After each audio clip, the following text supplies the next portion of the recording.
Hi friends, flavour by Shiba ಚಾನಲ್ಗೆ ಸ್ವಾಗತ. ಇವತ್ತು ಪೈನಾಪಲ್ ಗ್ರೇವಿ ಮಾಡೋದು ಹೇಗೆ ಅಂತ ತೋರಿಸ್ಕೊಡ್ತೀನಿ. ನನ್ನ ಚಾನಲ್ನ ಯಾರು ಇನ್ನೂ ಸಬ್ಸ್ಕ್ರೈಬ್ ಮಾಡ್ಕೊಂಡಿಲ್ಲ ಅವ್ರು ದಯವಿಟ್ಟು ಮಾಡ್ಕೊಳ್ಳಿ. ಹಾಗೆ ಡೈಲಿ ನನ್ನ ವೀಡಿಯೋಸ್ನ ವಾಚ್ ಮಾಡ್ತಾಯಿರಿ, ಲೈಕ್ ಕೊಡಿ, ಜೊತೆಗೆ ಶೇರ್ ಕೂಡ ಮಾಡಿ. ನೋಡಿ, ಪೈನಾಪಲಲ್ಲಿ ಅನಾನಸ್ ಇದೆ ನೋಡಿ, ಅದರಲ್ಲಿ ಒಂದು ಗ್ರೇವಿ ಮಾಡ್ತಾ ಇರೋದು. ಚಪಾತಿ, ಪೂರಿ, ರೊಟ್ಟಿ, ರೈಸ್ಗೆ ಏನು ಬೇಡ, ಸುಮ್ಮನೆ ತಿನ್ನಲಿಕ್ಕೇ ಅಷ್ಟು ಚೆನ್ನಾಗಿರುತ್ತೆ. ಎಷ್ಟು ಚೆನ್ನಾಗಿ ಅನಿಸ್ತಾ ಇದೆ ಅಲ್ವಾ? ನೋಡಿದ್ರೆ ತಿನ್ನಬೇಕು ಅನಿಸುತ್ತೆ ಅಲ್ವಾ? ಭಾಳ ಬೇಗ ಆಗುತ್ತೆ. ಹೇಗೆ ಮಾಡೋದು ನೋಡೋಣ. ನಾನು ಒಂದು ಚಿಕ್ಕ ಪೈನಾಪಲಲ್ಲಿ ಅರ್ಧ ತೊಗೊಂಡಿದ್ದೀನಿ, ಹಾಗಾಗಿ ಒಂದೇ ಒಂದು ಇಡೀ ತೆಂಗಿನ ತುರಿ ಹಾಕ್ತಾಯಿದ್ದೀನಿ. ಅದಕ್ಕೆ ಅರ್ಧ ಚಮಚ ಜೀರಿಗೆ ಹಾಕ್ತಾಯಿದ್ದೀನಿ. ಅದೆರಡನ್ನು ಹುರ್ಕೊಳ್ಬೇಕು. ಉರಿಯೋದು ಮೀನ್ಸ್ ಸ್ಟವ್ದು ಫ್ಲೇಮ್ನ ಸಿಮ್ಮಲ್ಲಿ ಇಟ್ಕೊಂಡು ಉರಿಬೇಕು, ಇಲ್ಲಾಂದರೆ ಎಲ್ಲ ಕಪ್ಪು ಕಪ್ಪಾಗಿಬಿಡುತ್ತೆ. ನಿಧಾನಕ್ಕೆ ಹಂಗೆ ಫ್ರೈ ಮಾಡ್ಕೊಂಡು ಬರುವಾಗ ಒಂದು ಬ್ರೌನ್ ಕಲರ್ ಬರುತ್ತೆ ನೋಡಿ. ಈ ಕಲರ್ ಬರುವಾಗ ಅದನ್ನು ಕೆಳಗಡೆ ಇಳಿಸ್ಕೊಂಬಿಟ್ಟು ತಣ್ಣಗಾದ ಮೇಲೆ ಮಿಕ್ಸಿ ಜಾರ್ಗೆ ಹಾಕಿ ಅದನ್ನು ಜಸ್ಟ್ ಹಿಂಗೆ ಪೌಡ್ರ್ ಮಾಡ್ಕೊಳ್ಳಿ. ಮತ್ತು ಅದನ್ನು ಸಪ್ರೇಟಾಗಿ ಒಂದು ಕಪ್ಪಲ್ಲಿ ತೆಗೆದಿಟ್ಕೊಂಬಿಡಿ. ನೀರು ಹಾಕಬಾರ್ದು, ಹಾಗೆ ಪೌಡ್ರ್ ಮಾಡಿ ತೊಗೊಳ್ಬೇಕು.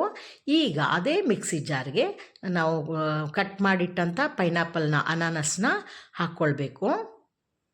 ಅದೂ ಅಷ್ಟೇ, ನೀರು ಹಾಕ್ದೇ ಜಸ್ಟ್ ಎರಡು ಸೆಕೆಂಡು ಅದನ್ನ ಬ್ಲೆಂಡ್ ಮಾಡಿ ತೊಗೊಳ್ಳಿ. ಈ ಥರ ತರಿಯಾಗಿರಲಿ. ರೆಡಿ ಆಯ್ತಲ್ವ? ಇದೆರಡು ರೆಡಿ ಆಯ್ತಲ್ವ? ಈಗ ಈಸಿ ಕುಕ್ಕಿಂಗ್ ಮಾಡೋದು.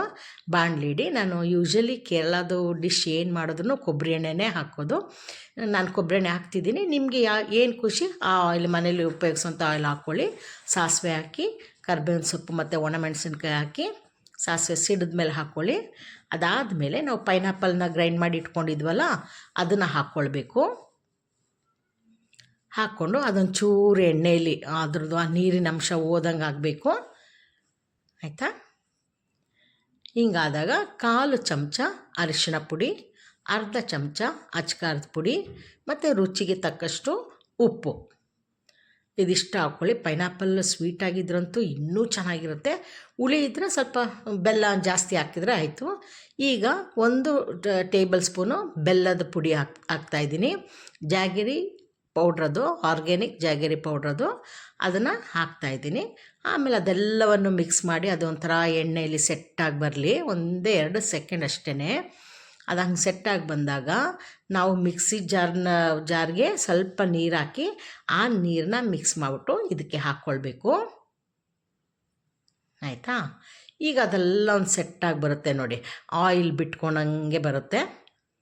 ಆ ಟೈಮಲ್ಲಿ ಪೌಡ್ರ್ ಮಾಡಿ ಇಟ್ಕೊಂಡಿದ್ವಲ್ಲ ಕೋಕೋನಟ್ನ, ಅದನ್ನು ಹಾಕ್ಕೊಳ್ಬೇಕು. ಇದು ಕೂಡ ಆ ಮಿಕ್ಸಿಂಗಲ್ಲಿ ಎಣ್ಣೆಲಿ ಬರೋವಾಗ ಆ ತೆಂಗಿನಕಾಯಿದು ಎಣ್ಣೆ ಬಿಟ್ಕೊಳ್ಳುತ್ತೆ. ಈಗ ತುಂಬಾ ಚೆನ್ನಾಗಿರುತ್ತೆ ಅದು ಗ್ರೇವಿ. ನೋಡಿ, ಎಲ್ಲ ನೋಡಿ ಎಷ್ಟು ಆಯಿಲ್ ಬಿಟ್ಕೊಳ್ತೆ ನೋಡಿ. ಅದೆಲ್ಲ ತೆಂಗಿನಕಾಯ್ದು, ನಾವು ತೆಂಗಿನಕಾಯಿನ ಹುರಿದು ಮಿಕ್ಸಿ ಜಾರ್ಗೆ ಹಾಕ್ಕೊಂಡ್ವಲ್ಲ, ಆಗ ಅದು ಬೇಗ ಬಿಟ್ಕೊಳುತ್ತೆ. ಲಾಸ್ಟಲ್ಲಿ ಒಂಚೂರು ಜೀರಿಗೆ ಪೌಡ್ರ್ ಹಾಕಿ, ಆಪ್ಷನ್ ಅದು, ಬೇಕಾದರೆ ಜೀರಿಗೆ ಪೌಡ್ರ್ ಹಾಕ್ಕೊಳ್ಬೋದು, ಇಲ್ಲಾಂದರೆ ಇಂಗು ಕೂಡ ಹಾಕ್ಬೋದು. ಹಿಂಗೆ ಹಾಕಿದ್ರೆ ಬೇರೆ ರುಚಿ ಆಗುತ್ತೆ, ಜೀರಿಗೆ ಹಾಕಿದ್ರೆ ಬೇರೆ ರುಚಿ ಆಗುತ್ತೆ. ಆ ಥರ 2 ಆಪ್ಷನ್ನು ಯಾವುದಿರುತ್ತೆ ಅದನ್ನು ಹಾಕ್ಕೊಳ್ಳಿ. ಈಗ ರೆಡಿ ಇದೆ.